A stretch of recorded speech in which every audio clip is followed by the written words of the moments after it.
vanoggend is Josh, my prop. En hy gaan vir ons ietsie speel. Ek wil net gou kyk of jou gitaar aan is.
Thanks, Diep.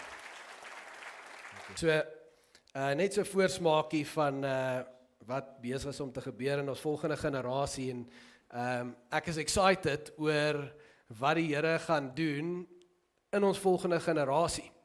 En ek praat spesifiek oor worship. Spesifiek oor worship. Ek sê mee met my saam, ons wil hê hulle moet 'n passion hê om Jesus te worship. Nee, en dis al reeds besig om te gebeur op 'n Vrydag aand. Is ons hier saam met hulle en ons cultivate onder hulle en hulle maat saam 'n hart vir worship. Maar easy vraag, wat het die grootste invloed as hierdie kinders nou groter word? Josh is nou 10. As hy nou word tiener, young adult, wat het die grootste invloed op sy passion vir worship om hier te wil wees saam met ons en hier saam met ons te wil worship? Is ek en jy. Is hoe ons kerk toe kom, is hoe ons 'n hart het vir worship en ultimately hoe ek en jy worship gaan bepaal of ons kinders en ons kleinkinders hier saam met ons wil wees. En daarom is ons in gesprek oor dit. Ons praat bietjie oor hierdie reeks, die atmosfeer waar hemel en aarde ontmoet. Dit's wat moet gebeur in worship. Dis ultimately wat behoort te gebeur. Ons moet 'n atmosfeer skep waar hemel en aarde ontmoet. Met ander woorde, God moet hier wil wees. Dis wat ons laasweek gesê het. As ons worship reg doen, dan gaan 3 goed gebeur, het ons gesê. God gaan hier wil wees, want sy hart word geëer. Ek gaan hier wil wees, want my hart word gevorm. En die persoon langs my gaan love om hier te wees, want hulle hart gaan geraak word. Daai 3 goed is key. En ons kernskrif vir hierdie reeks is Efesiërs 5. Hoor hoe sê Paulus dit? Hy begin in vers 18, dan sê hy, moet julle nie aan drank te buite gaan nie. Daarmee gaan losbandigheid gepaard. Hoe ding dalk vir jou, hoekom praat hy oor dit? Dit gaan nou oor worship.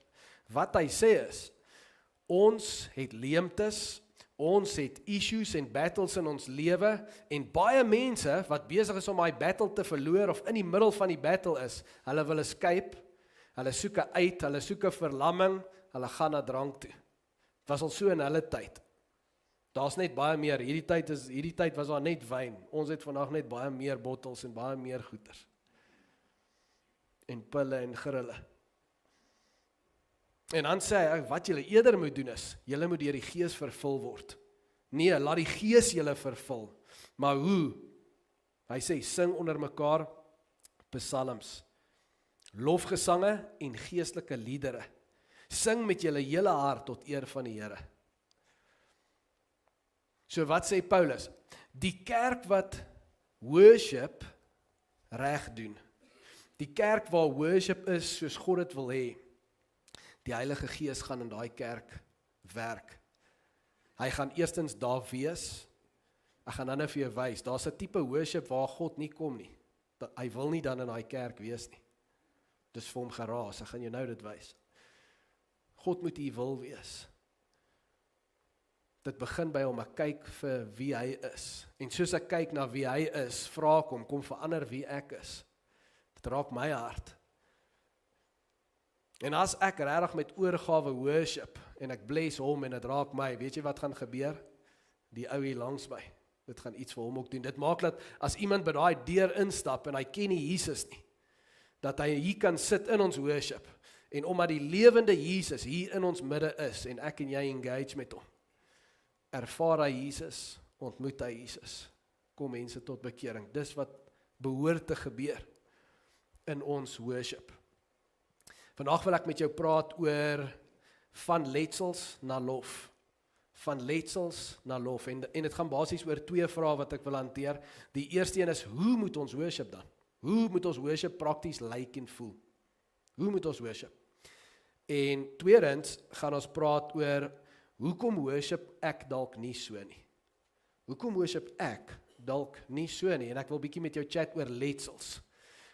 Wat ons opgedoen het en wat jy dalk opgedoen het in jou verlede en van kleins af in die kerk of net in jou kultuur, in jou huis met sekere Christene met wie jy te doen gekry het, dat jy heeltemal net jou aptyd vir worship verloor het.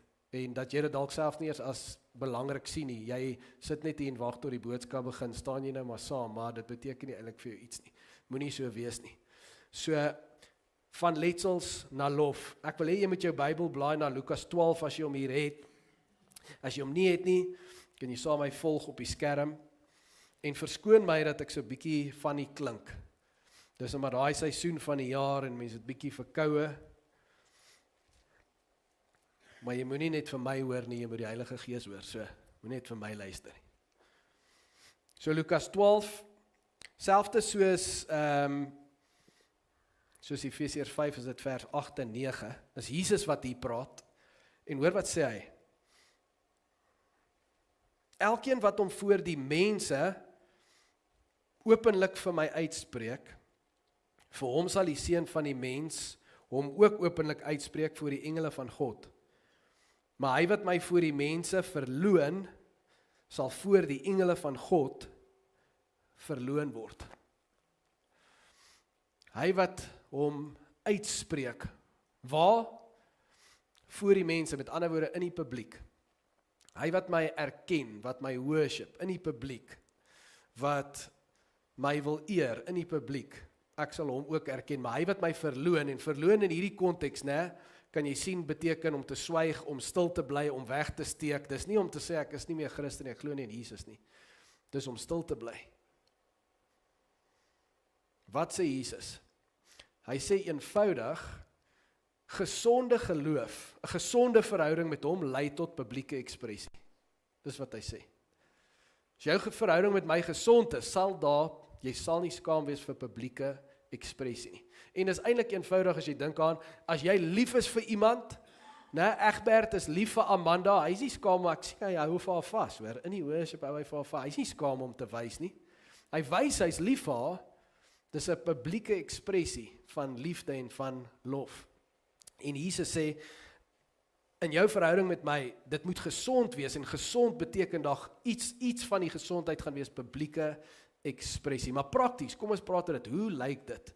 Want een van die mooiste ekspressies wat ek en jy as God se kinders kan gee, is wanneer ons by mekaar kom as sy kerk, ons maak tyd, 1 keer 'n week, ons moet dit eintlik meer doen. As jy na die Handelinge kerk kyk, dan sien jy hulle dit elke dag gedoen. Ons maak tyd, 1 keer 'n week, om by mekaar te kom, en 'n spasie te skep, waar ons 'n atmosfeer van worship create, dat ons ekspressie kan gee, aan ons liefde vir die Here, dis worship. Dis hoekom ons dit doen. En die Here love dit, en hy soek dit. My vraag is, hoe moet dit regtig lyk? As ons het die Bybel vir ons 'n prentjie, die antwoord is ja. Die Bybel wys vir ons deur die eeue hoe God se mense hom geworship het en watter forme van hierdie worship was vir hom aanneemlik. Het hy van gehou, het hy waardeer en welcome hy en sit hy dit vir ons in sy skrif dat ons dit moet sien en sê hy, as jy wil weet hoe jy my moet worship en hoe my kerk my moet worship, hierso, kyk wat het hierdie ouens gedoen. Ek like dit, doen dit so.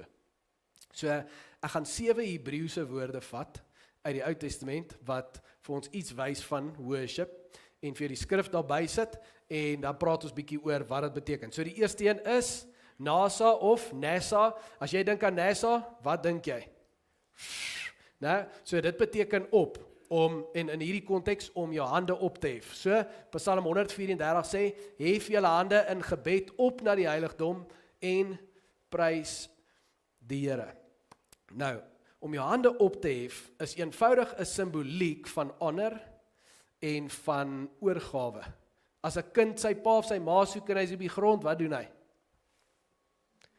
So dis al wat dit is ek kom na my pa toe en ek doen 'n oorgawe en ek eer hom deur my hande in die lug te steek. Nou, die Bybel sê nie presies vir ons hoe om dit te doen nie. So as jy in 'n kerk staan en jy sien mense steek hulle hande op, party mense, ek dink aan cricket, want ek is van kleins af hou van cricket, so party mense wys 'n 6. Okay? Party mense wys 'n 6. Ander mense is nogals meer los, so hulle wys 'n 4, né? As ek op die gitaar sal jy sien, my een hand hou die gitaar vas, so ek wys nou bol. So ek is net hierdeur. Party mense wys 'n wide, okay? Hulle is hierso, al twee hande. Pas op as jy langs daai ou staan, hy gaan dan vir jou 'n chop gee. Ander mense is versigtig, hulle dra die skaapbout. Okay? Hulle dra die skaapbout, moenie die aartappels laat uitval nie, wees versigtig, hulle is net hierdeur. Niks van daai maak saak nie. Hoe jy dit doen, maak nie saak nie. Die Bybel sê nie almal moet nou op dieselfde tyd so gaan nie, né? Dis nie 'n robootagtige nabootsing of enige iets soos dit nie. Ek het uitvergeet, party mense wys uit, né? Een vingertjie lig. Maar in elk geval, hoe jy dit doen maak nie saak nie. Dit gaan oor die ding. Dit gaan oor jou hart. Dit gaan oor jou hart. Maar as jy 'n hart het vir die Here, moet ons ekspressie gee. Een so ekspressie is deur ons hande op te hef in worship. Hy sê, hef jou hande op in gebed. In gebed. Met ander woorde, en dis waar die worship deel inkom, ons kom by mekaar in gebed. Met ander woorde, as jy in gebed is, wat gebeur? Jy's bewus dat God is hier. God sien jou, God hoor jou. So as ek worship en ek steek my hande op, weet ek God sien dit. Ek weet hy's hier. Ek weet dit bless sy hart as ek tyd maak om hom te worship en ek wys vir hom. Ek gee ekspressie. Nesa, kom ons hef ons hande op. Shir beteken sing. In hierdie konteks sing 'n nuwe lied. So Psalm 96 vers 1 sê, sing 'n nuwe lied tot eer van die Here. God se goedheid, stem jy met my saam, dit moenie stil wees nie, né? Dit moenie net in ons gedagtes bly nie. Ons moet dit 'n stem gee. Hoe gee ons dit 'n stem? Ons sing. Ons kom by mekaar en ons sing, dan gee ons God se goedheid 'n stem. In hierdie konteks sê hy, maar sing 'n nuwe lied. Met ander woorde, dis dalk nou baie diep vir jou, maar kom ek sê, dit beteken, moenie net ou liedjies sing nie. Dis wat dit beteken. Sing 'n nuwe lied. Hulle het liedjies gehad tot op daai stadium, dan kom hulle in 'n season, God het iets gedoen, dan sê hy, skryf 'n nuwe song, skryf oor wat God nou hier gedoen het in hierdie generation. En dit gaan alles oor, laat die nuwe generasie toe, om 'n vars getuienis te gee aan wat God doen in hulle generasie, aan hulle verhouding met die lewende Jesus. En saam met daai vars getuienis gaan 'n vars klank ook kom. As die nuwe generasie musiek skryf, is dit anders as wat julle aan gewoond is. Wie's hier 60 plus? Wys gou vir my. Moenie wou ons judge julle glad nie, ons love julle. Klinkie baie van die musiek wat ons doen anders as in julle dae in die kerk? Natuurlik doen dit moet. As dit nie, dan sê dit, ons sing nie 'n nuwe lied nie. Ons bly net by die ou goed. Nou, dis 'n massive issue wat was in ons vorige generasie kerk, wat baie mense letsels gegee het. Ek het op 'n stadium, toe ek die kerk in Belito gelei het, was daar 'n oom wat na my toe gekom het en laat ek net hier 'n side note maak en sê, ek judge nie hierdie nie, né? Ek besef, hierdie kom baie keer uit die beste van intensies. Maar hierdie oom het na my toe gekom en vir my gesê, jy's besig om die Afrikaner erfenis te vernietig. Omdat jy nie meer die gesangboekie se liedjies sing nie. Jy sing, ons het op daai stadium ons eie liedjies begin skryf. En laat ek 2 goed sê wat ek vir hom gesê het. Nommer 1, dit is nie, die gesangboekie is nie Afrikaner erfenis nie. Ek love die defense vir ons taal, né? Want daar's 'n attack op dit. So ons moet ons taal beskerm, dis great, né? Dis hoekom ons baie liedjies holy, ons kon dit in Engels gesing het, maar ons sing dit in Afrikaans want ek love ons taal. Maar die feit van die saak is die gesangboekie is nie Afrikaner erfenis nie. Genade onbeskryflik groot. Ons sal dit altyd in die kerk aanhou doen. 1000 jaar van nou af nog, maar dis amazing grace. Ons het dit vertaal, oom. Dis nie ons erfenis nie. En dan in die tweede plek is dit nie 'n vernietiging van ons erfenis nie, dis 'n vernietiging van ons nuwe generasie se geloof. As ek sê, kom ons bly nou by daai, want dis wat julle nou van nou in julle generasie. So ons bly nou net by dit. Niemand anders tot Jesus kom mag ooit weer liedjies skryf of 'n nuwe klank in die kerk inbring nie. Dan vernietig jy 'n nuwe generasie se geloof as jy dit doen, want jy maak dat hulle nie kan uiting gee aan hulle getuienis nie, en dat hulle nie uiting kan gee, ekspressie kan gee soos hulle ekspressie geniet nie. Op die einde van die dag, familie, gaan dit nie oor musiekstyl of musieksmaak nie. Dit gaan oor, kom ons include almal, oud en jonk, om ons getuienisse na die tafel toe te bring, né? Is dit nie waaroor dit gaan nie? 'n teologiese proffie het ek eendag in 'n klas gesit, en hy het hierdie stelling gemaak, hy het hierdie woorde net so gesê: die nuwe generasie se opgewekte musiek wakker seksuele drange aan. I kid you not. Dit was sy stelling. Hy sê, ons moenie daai musiek in die kerk inbring nie, want dit wakker seksuele drange aan. En dis dieselfde musiek as in die klub, so ons moenie dit in die kerk inbring nie. En weer eens, ek knock nie die intensie nie. Die intensie vir heiligheid, die intensie vir let's keep things pure. Kom ons hou goed, heilig. Is goed, maar pas op, daar's 'n lyn.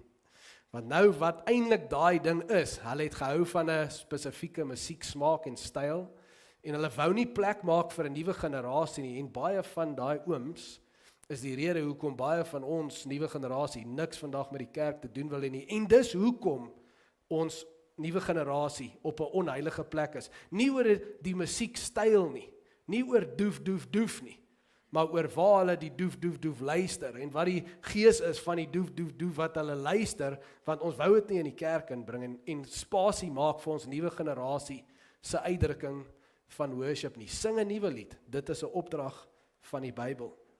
Shir. Zamar sê, speel vir God. Psalm 33 sê, loof die Here met die lier, speel vir hom op die harp. Dit laat my dink aan as mens 'n verjaarsdagpartytjie vier. Die liedjie, Happy Birthday to You, veels geluk, liewe maatjie. Daar's nie 'n Bybelvers vir dit nie, maar ons kom op met sulke goed. Dit bring unity, en as ons saam sing vir mense wie ons value, dit celebrate hulle. En mense waardeer dit en love dit. En wat die Here hier sê is, ek love dit as julle vir my speel. As julle musiek maak met my in gedagte, en julle kom by mekaar om te sing vir my, om te speel vir my, dit bless ons Vader se hart. Zamar. So ons maak musiek, en ons speel vir hom, en ons bless hom, want hy's waardig om aanbid te word. Die vierde een is Yada. En Yada gaan oor danksegging, en om die Here te honor vir sy goedheid. Dit sê in Psalm 107 vers 15, hulle moet die Here loof, sê gou vir my, wie's hulle? Ons. Julle is wakker. Ons moet die Here loof vir sy troue liefde, vir sy wonderdade wat hy aan mense gedoen het. So alles wat die Here doen, groot en klein, moet ons notisie neem van. En dan moet ons saamkom, ons skryf musiek daaroor, en ons honor hom, en ons sing daaroor, en ons eer hom, Yada. Hoe maklik is dit nie vir my en jou as mens, om net vorentoe te jaag in die lewe? Romeine 1 sê dit, Romeine 1 sê, mense het die skepsels begin aanbid, en hulle aanbid nie meer die skepper nie. Ons vat alles wat God maak, jy staan op, jy sien die son, whatever, en jy gaan aan, jy besef, daai is 'n bal van vuur wat daar is. Besef jy dit? Wat hang daar in die maan, dit is 'n wonderwerke. Jy sien die see, maar ons raak so gewoond aan dit. die feit dat jy asem het, die feit dat jy sintuie het, die feit dat jy hier kan wees en musiek kan hoor en kan sing, dis alles 'n blessing. Wat die woord sê is, maak 'n tyd om te stop en te sing en God te eer, ja daar. Barak beteken kniel en buig. Psalm 95 sê vir ons, kom ons val in eerbetoon voor hom neer. Kom ons buig, kom ons kniel voor die Here, ons Skepper. Hy wie ons sê is die een wie ek so nodig het. Hy wie ons sê, as ek 'n antwoord nodig het, hy het vir my die antwoorde op my vrae. As ek iets nodig het in my lewe, 'n probleem moet uitgesorteer word, wie kan daai probleem uitsorteer? Hy kan daai probleem uitsorteer. As ek leemtes het binne in my, wie kan my volmaak? Hy kan my volmaak. Ek sê dit met my mond. Maar ultimately moet ek ekspressie gee op dit wat ek sê ek glo. Een so 'n manier is om te kniel. Nou, miskien moet ek dit so sê. Wat dink jy sal gebeur as Jesus nou hier verskyn? As hy hier langs my fisies verskyn, wat dink jy sal gebeur? Wat sal ons doen? Dink jy ons sal hier sit en sê, dis hier's Jesus, hallo hier. Welkom. Ons sal almal flat op ons gesigte val op die grond. Reg deur die Bybel, as van die begin tot die einde, as God verskyn het, en mense het net iets van hom gesien, van sy heiligheid, van sy reinheid, dan val hulle face flat voor hom neer, en hulle begin hom aanbid. So as ons dit nie doen nie, dan sê dit miskien sien ons hom nie soos ons hom moet sien nie. Miskien is iets blurred, en ek wil vir jou sê, miskien staan jy partykeer hier in worship, en jy voel, ek wil nie nou net hier staan en saam met almal sing nie, soos ek soek 'n moment met die Here. Ek soek nou net 'n moment met die Here, ek het net nodig om met die Here te ontmoet. Kan ek jou permissie gee? Nou, julle staan so, né? Draai om, gaan op jou knieë, net daar by jou stoel. Kniel net voor die Here en just be with your dad. Wees net by hom en worship hom. Van julle gaan dalk nie weer kan opstaan nie. So, jy kan maar net gaan sit. Hierdie is ook nie net vir die kerkie, né? Is ook vir jou binnekamer. Dan kan jy 'n kussentjie daar sit by die bed, maar van julle kan net gaan sit. Jy's so welkom. Moenie hierdie mense gaan nou dink is funny as ek nou gaan sit. Dan is ek mos nou nie so geestelik soos almal anders. Nee, as jy voel jy wil gaan sit, gaan sit. As jy die Here so kan worship en jy het net 'n moment met die Here nodig, sit. Wees net voor die Here.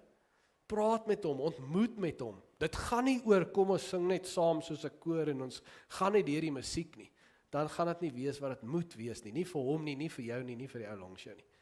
Kan jy imagine, hier kom iemand in. Ken nie Jesus nie, een ou, net een. Kom hier in, ken nie Jesus nie. En almal anders, ewe skielik in 'n moment, gaan op hulle knieë en begin uit worship. En regtig, nie omdat ek sê hulle moet dit doen nie, net so spontaneous is daar net regtig, ek wil net by die Here wees.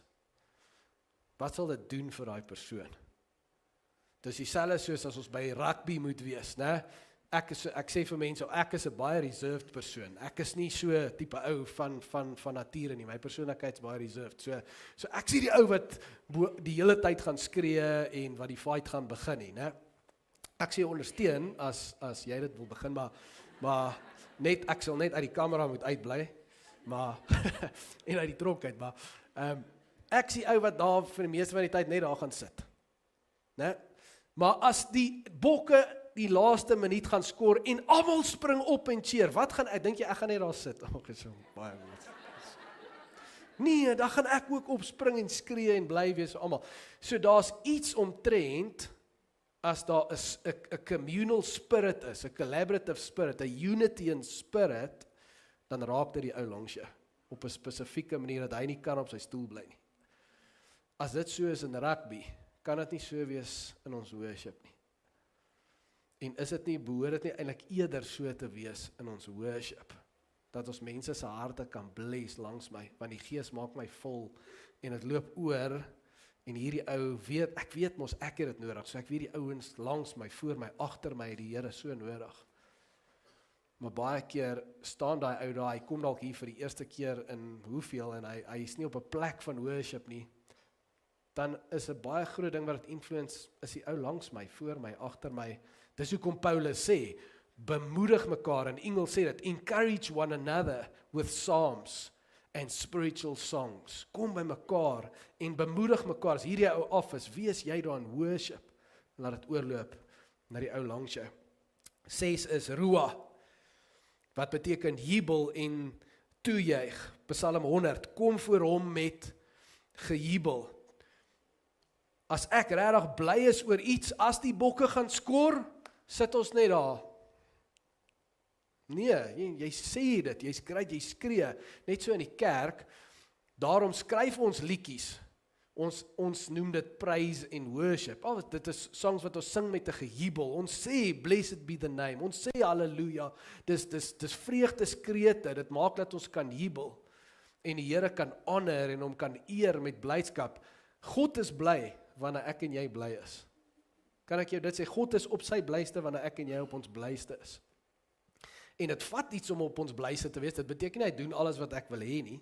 Dit beteken ek sien alles wat hy doen en alles wat hy doen is goed. En as ek dit regtig raak sien, sal daar vreugde binne my wees, maak nie saak wat in die wêreld aangaan nie. En ek wil 'n kreet gee. As ons saam 'n kreet gee, there's something about it. It touches God, it touches people. Ruah. En die laaste een gaan saam met dit. Dit beteken makol, dit beteken dans. Makol. Psalm 149 sê, laat hulle, wie's hulle? Laat hulle sy naam prys met koordanse. Laat hulle speel tot sy eer op tamboerijn en lier. Hoekom tamboerijn? Wat doen 'n tamboerijn? Hy create ritme. Hy create ritme. Hoekom moet daar ritme wees? Hoekom wil die Here hê moet daar ding wees wat doe, doe, doe? Want deel van dit is hy wil hê ons moet bietjie beweeg. Het jy weet jy mag beweeg in die kerk? Dis regtig nie 'n sonde nie. In fact, dis 'n opdrag. Beweeg, laat daar ritme wees. Dans, wees bly voor die Here. Kan jy sien hoe die Bybel so prakties is?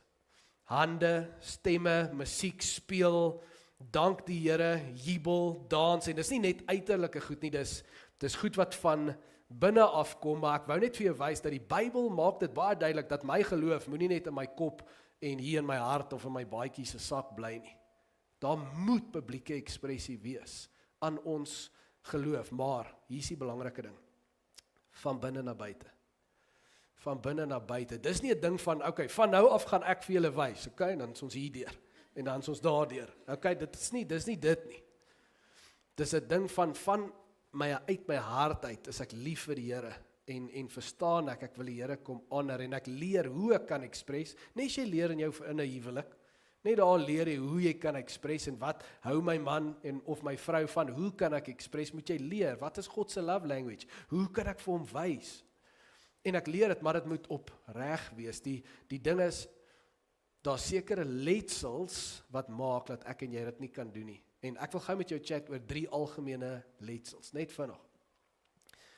Een letsel wat ek glo ons het uit ons culture en uit die vorige generasie kerk is vrees.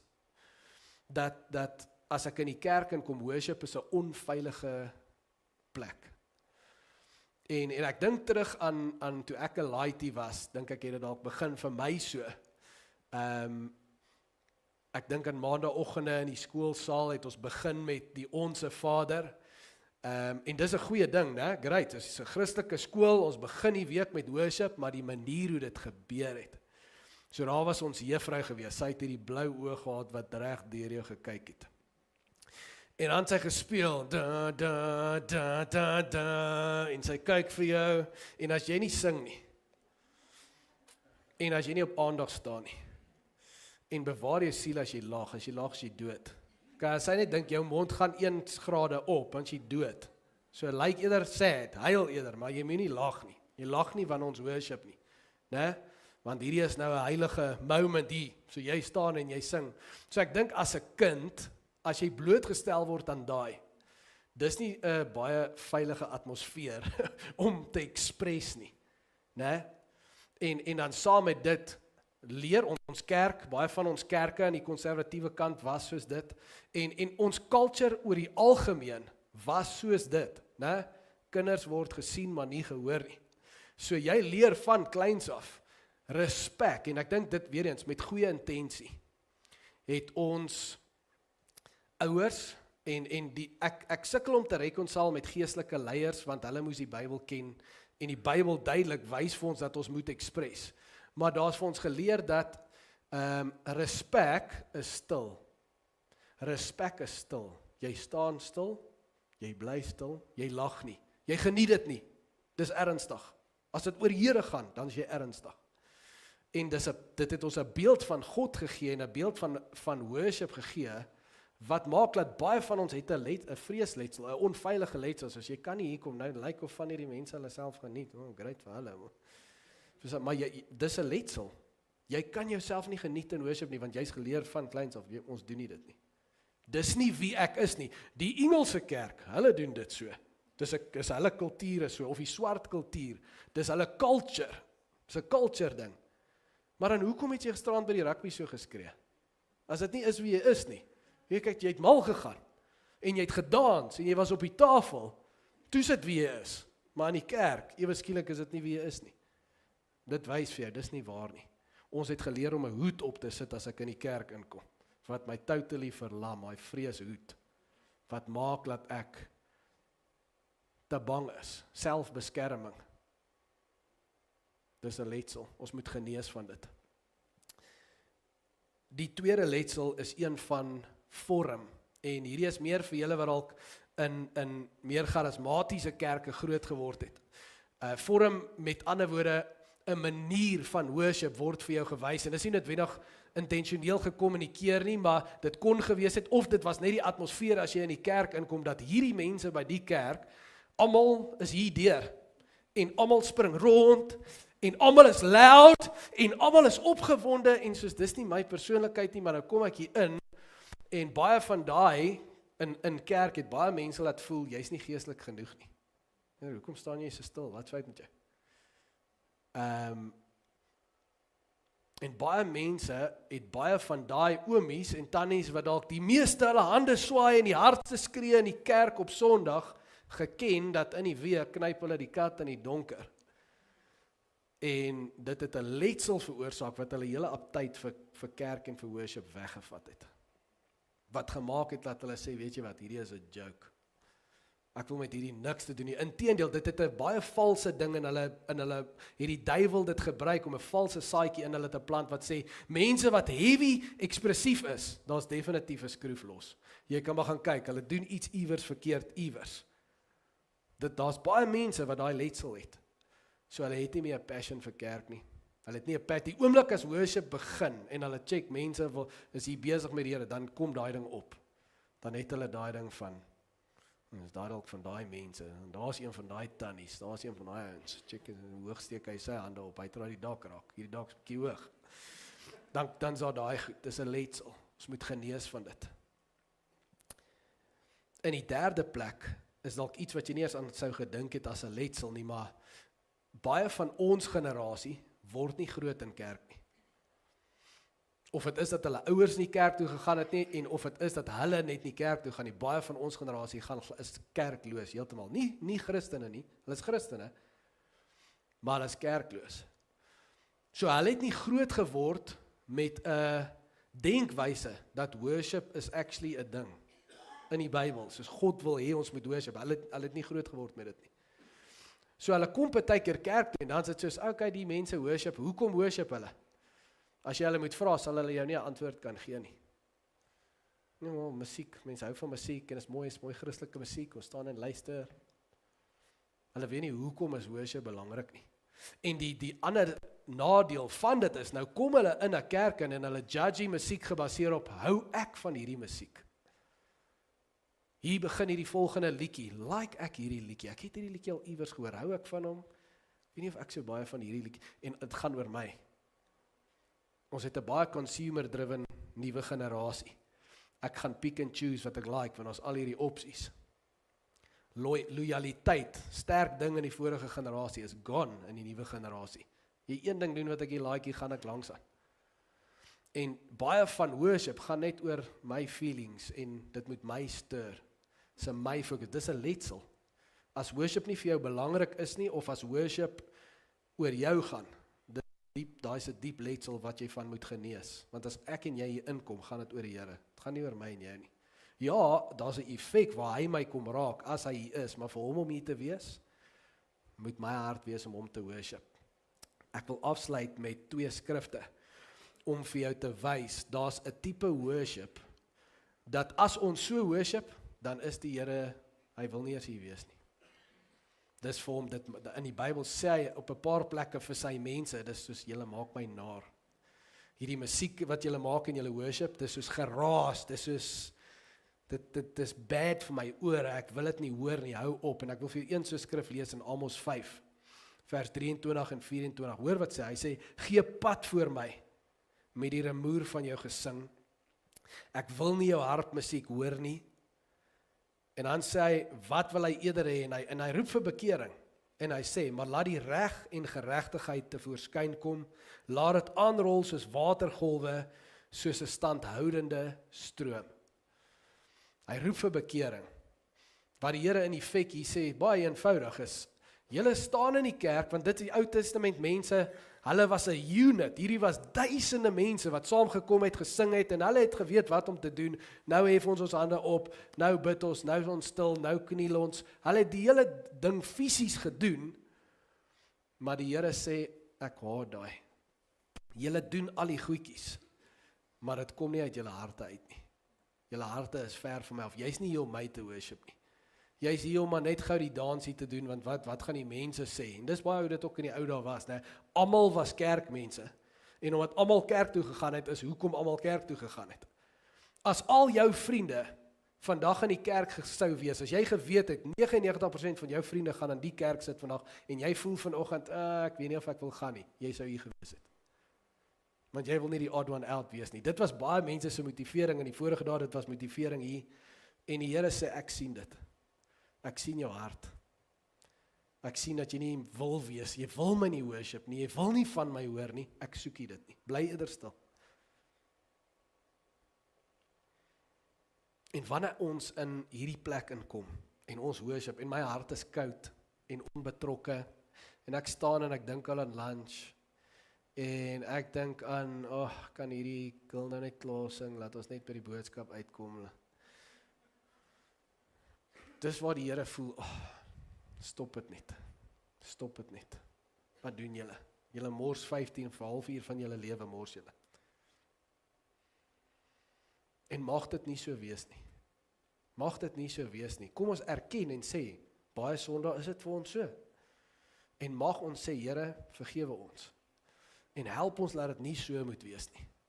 Want dit beteken niks vir u hart nie, dit beteken niks vir my hart nie, en dan het dit definitief niks beteken vir die ou langs my nie. Kom genees ons. Hierdie boodskap gaan nie oor die inligting wat ek jou gee nie, ek doen 'n beroep op julle tot genesing. Om voor die Here te kom en te sê, daai wat jy daarvan praat, dis ek. En dis okay, ons almal het iets, ek seker meeste van ons het 'n letsel as dit kom by worship, om na die Here toe te kom en te sê, genees my van my letsel. Dat ek u kan worship soos u wil hê, soos dit goed is vir u hart, goed is vir my hart en goed is vir die langs my, en dat ons nuwe generasie, as hulle hier inkom, dat hulle deel hiervan sal wil wees. Een van die mooiste skrifte vir my in die Bybel wat praat van hierdie is Dawid se gebed in Psalm 57, hoor hierdie woorde. Hy sê, ek voel weer veilig, o God. Ek voel weer veilig. Ek wil 'n lied sing. Ja, ek wil sing. Hoe beautiful is dit? Kan ek jou vra om gou saam met my dit te lees? Kom ons lees saam, 1, 2, 3. Ek voel weer veilig, o God. Ek voel weer veilig. Ek wil 'n lied sing. Ja, ek wil sing. Wat is hierdie move van genesing in die kerk? Dis nie 'n move van, kom ons maak die musiek beter, kom ons maak dit harder, kom ons maak dit sagter, kom ons dim die ligte so. Dis niks uiterlik nie. Die genesingswerk is van binne, is mense kan nie, jy sal nie kan worship as jy nie veilig voel nie. Jy kan nie. Dis die vulnerabelste ding om te doen vir 'n mens, is vir 'n man, veral vir ons mans, ek kyk julle in die oë, kom ons wees eerlik met mekaar, vir ons, om voor ons vrouens te kom, en te moet huil in die teenwoordigheid van die Here, En te weet, die ou agter my gaan my sien, en langs my miskien. Is 'n ding wat ons geleer het in ons culture, jy doen nie dit nie, like cowboys don't cry. Moet ek jou iets gee om oor te huil? Wie van julle het daai een gehoor, soos jy groot geword het? En miskien is dit jou beeld van God. Dat jy voel nie veilig genoeg, dat jy kan net jouself wees. En dit is, hierdie is vir my dit, is, ek voel weer veilig o God. Ek voel so veilig, dat ek kan net in u teenwoordigheid inkom, nes ek is. Ek kan net kom nes ek is. Ek voel so veilig, dat ek wil 'n lied sing. Ek wil express. En ek worry nie, wat dink die ou langs my van my nie. In fact, ek gaan so worship, dat dit sy hart bless. Ek voel so veilig, o God. Dis my hartsgebed, familie. Dat ons worship, 'n tipe worship sal wees, waar ons so veilig voel, dat hierdie die gebed van jou hart is, as jy in worship inkom. Nog voor jy inkom, dat jy so sal uitsien, want jy het soos Dawid 'n passion, om die Here te aanbid, dat die letsels, wat ook al jou letsel mag wees, maak nie saak wat dit is nie, dat die Here dit so sal aanraak, en dat jy sal inkom, en dat dit na lof toe sal gaan, wat jy nie kan waag om die Here te worship nie. Is dit nie wat ons wil hê nie, is dit nie wat ons wil hê, moet in ons kinders se harte wees, as hulle saam met ons in die kerk inkom nie, amen. Kom ons bid saam, ons vra dit vir die Here. Kan ek vra, daar waar jy is, net jou oë sluit. Ons kyk nie vir die ouens langs ons, voor ons, agter ons nie. Kan ek jou vra, as jy hier sit en jy sê, eers Jacques, toe jy daai ding gesê, dis ek het daai letsel. En dit wat jy van praat, van worship, ja, ek is nie daar nie. Ek staan baie keer hier met hart koud, onbetrokke. Ek wil deel wees van dit wat jy sê. Ek wil so worship dat die Here bless, en dat die mense langs my bless, en dat die atmosfeer hierin sal wees, waar hemel en aarde ontmoet. As dit jy is vanoggend, kan ek net vra om net vinnig vir my jou hand te wys. Jy kan hom net vinnig wys, en laat sakkie. Ek wil bid vir jou. Dankie. Harte en hande oral oor. Dankie. Ek sien julle hande. Dankie. Ons moet 'n besluit maak, ons moet 'n keuse maak om te beweeg in die rigting van genesing. Dit gebeur nie van self nie. Kom ons vra die Here. Hemelse Vader, U is 'n goeie Pa. En by U kan ek veilig voel. En wanneer ons hier as broers en susters, oud en jonk by mekaar kom, ons almal net U laities en U dogtertjies. En my gebed is dat ons veilig sal voel, maar Here, daar's iets wat baie van ons weerhou, en dis hierdie letsels. Wat ons geleer het by mense, en as gevolg van mense, en my gebed is dat U dit net sal kom genees. Kom raak net elke hart hier aan, soos U wil, en soos hulle nodig het. Sodat ons hierdie gebed opreg kan bid. Ek voel weer veilig. En omdat ek so veilig voel, omdat ek U sien, U hart vir my, Here, wil ek kom en my hart vir U wys. Ek wil ekspressie gee, ek wil uiting gee aan my liefde vir U. Here, ek wil 'n lied sing. Ja, ek wil sing. Ek wil worship. Mag dit die hartklop van ons aanbidding wees. Soveel so, dat dit U hart so bless. Elke Sondag, laat U nie kan wag om hier te wees, en vir ons om hier in te kom en ons worship te begin nie. Soveel so, dat in daai moment, as ek kom kniel voor U, dat U my hart aanraak, en soos ek bewonder wie U is, dat U verander wie ek is, dat ek al meer soos U kan lyk, Here Jesus. Heilige Gees, soos Paulus sê, as ons mekaar bemoedig met worship, word ons so vol, dat het mekaar aanspoor en bemoedig en optel en versterk. U maak ons vol. En dit wat my hart nou verlang is vir U, om met my te ontmoet en my vol te maak, is niks in hierdie wêreld nie. Mag mense wat ver is van U hier inkom en met U ontmoet, omdat hulle U teenwoordigheid so tasbaar hier ervaar, soos ons honger en dors daarna, en dit aanroep en in dit dwel en dit geniet en dit verwelkom, en dat ons U presence so goed hou hierso. Dankie dat ons weet, dis u begeerte, u is opgewonde om hier te wees, elke week om met ons te ontmoet. Omdat u ons eerste so lief het, wil ons kom en u so lief hê. Dankie vir hierdie woord en vir wat dit vir elkeen van ons beteken. En dat dit nie net my hart hier vandag verander nie, maar dit verander my lewe vir my aanbidding vorentoe, vir die res van my lewe. Soveel so, dat ek iets oordra, nie 'n letsel nie, maar 'n legacy vir my kinders, vir hulle kinders en vir ons volgende geslagte. Ons bid dit en spreek dit en verklaar dit in die naam, bo alle name, die naam van Jesus, en ons sê saam. Amen.